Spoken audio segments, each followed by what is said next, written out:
از پشت میز یه شرکت تا کتونی فروشی، از یه زندگی تکراری و امن تا روزهای پر از ریسک و تنهایی و تلاش. این یک سال منو شکوند و از نو ساخت. اگه دوست داری تو هم بدونی چی بهم گذشت، این ویدیو رو تا آخر ببین.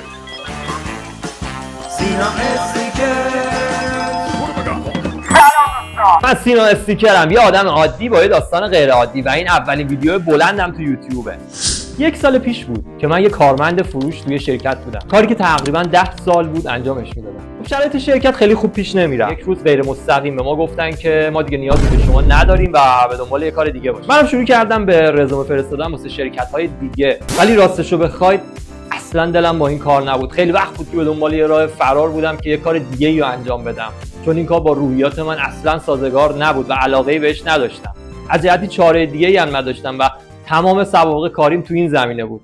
یک روز که از شرکت زدم بیرون و به سمت خونه در حال رانندگی بودم، خیلی اتفاقی یکی از دوستانم با من تماس گرفت. اون چند سالی بود که تو شمال یه بوتیک زده بود، خدا رو شکر کسب و کارش هم گرفته بود و داشت کار می‌کرد. من پیشنهاد داد که تو هم بیا اینجا یه مغازه بگیر واسه خودت کار کن. من خیلی جدی نگرفتم و بهش گفتم من سرمایه لازمو ندارم و نمیتونم توی جای جدید یه کار جدید رو استارت بزنم. تلفنی که قطع کردم یه جرقه‌ای تو ذهنم اومد و گفت چرا که نه سینا، این همه سال واسه اون کار کرد، بیا یه بارم واسه خودت کار کن.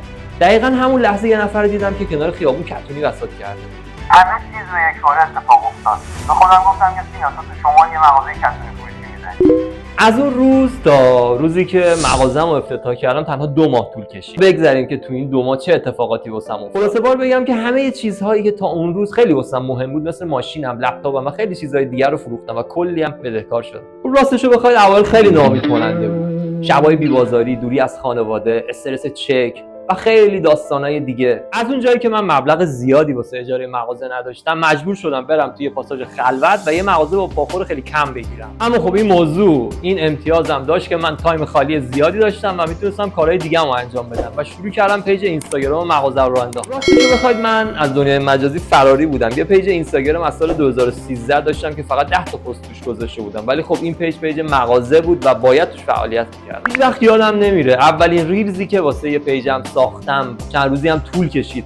موقعی که آپلودش کردم دیدم چه حس خوبی داره. فهمیدم که اصلا علاقه من یه چیز دیگه است. من عاشق تولید محتوام و دوست دارم بقیه رو تحت تاثیر قرار بدم و شروع کردم پشت هم ریل ساختن. منی که به زور روی یه کلیپی آهنگ خیلی ساده می‌ذاشتم، کل این شات و کپکاتو از بر شدم و روزی نبود که وقتمو صرف تولید محتوا و ساخت ریل و پیجم نکنم.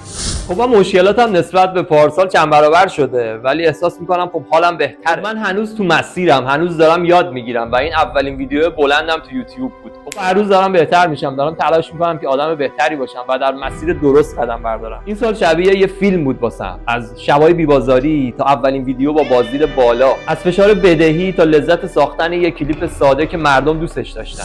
ویدیوهای این کانال هم اصلا قرار نیست انگیزشی باشه و این صرفا یه مقدمه‌ای بود واسه شروع کار من. این کانال بیشتر تو حوزه سرگرمی فعالیت میکنه. اگه یه سر به ویدیوهای کوتاه هم بزنید میبینید که چه مدل محتوایی قراره اینجا تولید بشه که در خور نگاه شما عزیزان باشه.